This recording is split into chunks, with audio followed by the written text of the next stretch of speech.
qodobadeenna maanta waxa ugu waaweyn xiisada diblomaasiyadeed ee Itoobiya iyo Masar heshiiskii difaaca ee Soomaaliya iyo Masar oo huriyay khilaafka gobolka waxaana idin soo gaarsiinaya aniga oo libaax barqiye ah waxa sii xoogaysanayay xiisada ka taagan gobolka Geeska Afrika warka soo baxay wasaaradda arrimaha dibadda ee Itoobiya ayaa Soomaaliya ku eedeysay inay la heshiisay dhinacyo shisheeye oo ay Itoobiya ku tilmaantay kuwa isku dayaya in ay gobolka xasilooni darro ka abuurayaan inkasta oo war-saxaafadeedkan aan cid gaar ah lagu magacaabin haddana wararka la helayo ayaa sheegaya in diyaarado ciidan oo laga leeyahay Masar ay talaadadii ka soo degeen gegada diyaaradaha ee Muqdisho xiisada u dhaxaysa Itoobiya iyo Masar ayaa muddo dheer jirtay gaar ahaan tan iyo markii Itoobiya ay bilowday dhismaha biyo-xidheenka weyn ee webiga Niil kaas oo Masar ay si weyn uga soo horjeedo war qoraal ah oo ka soo baxay Itoobiya ayaa lagu adkeeyay in Itoobiya aysan aqbali doonin in kooxo kale ay gobolka xasilooni darro ka abuuraan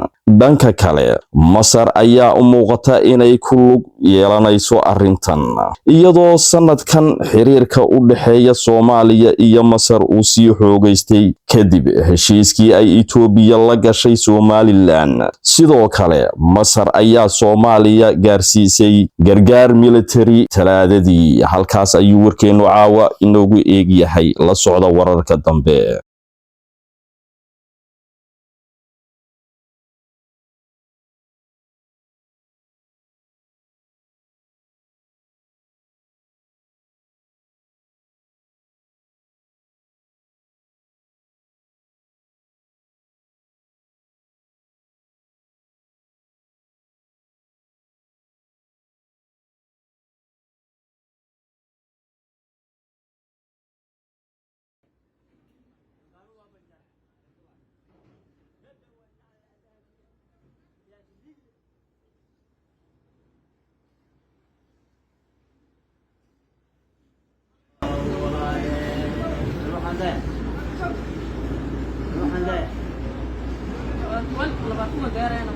لا كنت واقف بدين